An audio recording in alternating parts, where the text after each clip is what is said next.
Ano ako nakapunta dito? Sa Europe? Direct hired ako. Pero yung una, hanapin mo na may magrekomenda sa'yo na ako sa akin, in my case, Finland. May ako doon, kakilala. Tapos may employer. Tapos, unang gawin, makahatbigay siya ng kontrata. Kailangan ng kontrata mo na sign ng manager doon. Tapos, yun ang unang i-produce. Tapos, ipapadala yan sa'yo. And then, ano pa ba yun? Kailangan ng 35 to 38 hours ang i-comply niya na oras. Dahil yung una ko, 33, 34 lang yata yun. Hindi umabot ng 38. Nabagsak ako sa pag-apply sa Inter-Finland. So, nagdalawang balik ako. So, gastos. Pero duda ko na kasi 33 lang yung binigay sa akin. Duda ko na rin.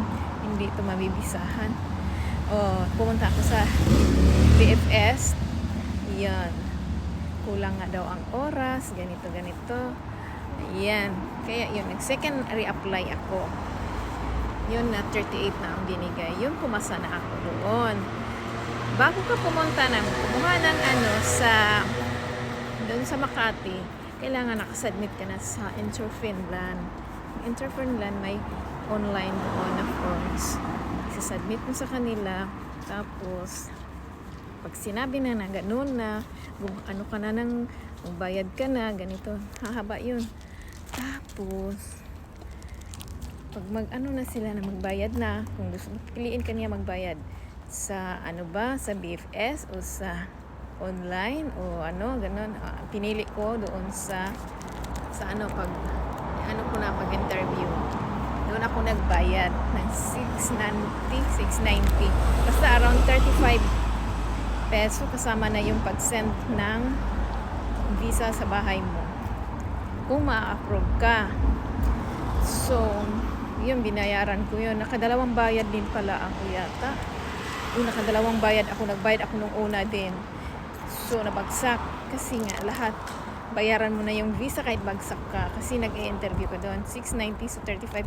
Bali na damage ko yung 35 ko. Una, 36,000. Kasi 3,000 ang pa-LBC or yung pupunta na ang visa i-send na. Yung card, na residence card sa address mo na bahay. Ayun ang nangyari sa akin.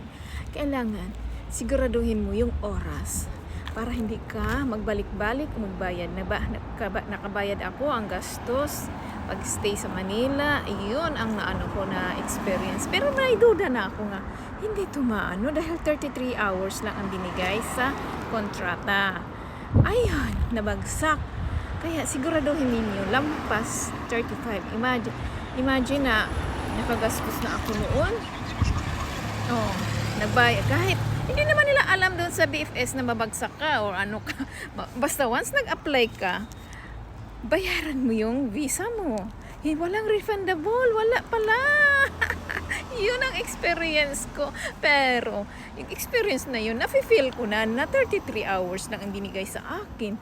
Sa isip-isip ko, parang hindi man to pwede.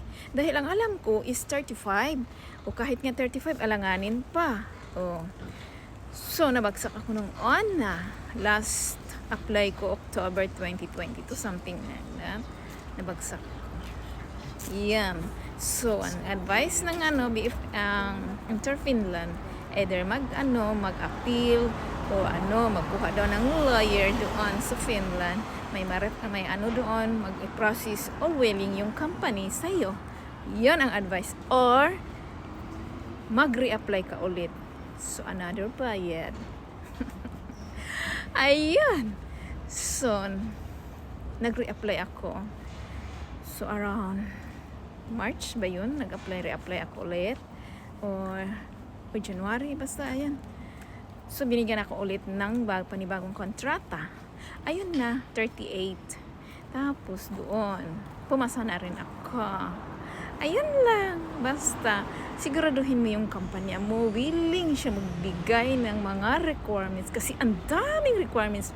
Doon sa Interfinland, konti lang yun, isa lang yung hiningi, yung parang business permit lang nila at saka yung company name na ano ba, ilang years, ganun, yun lang ang hiningi doon at saka yung ID ng manager.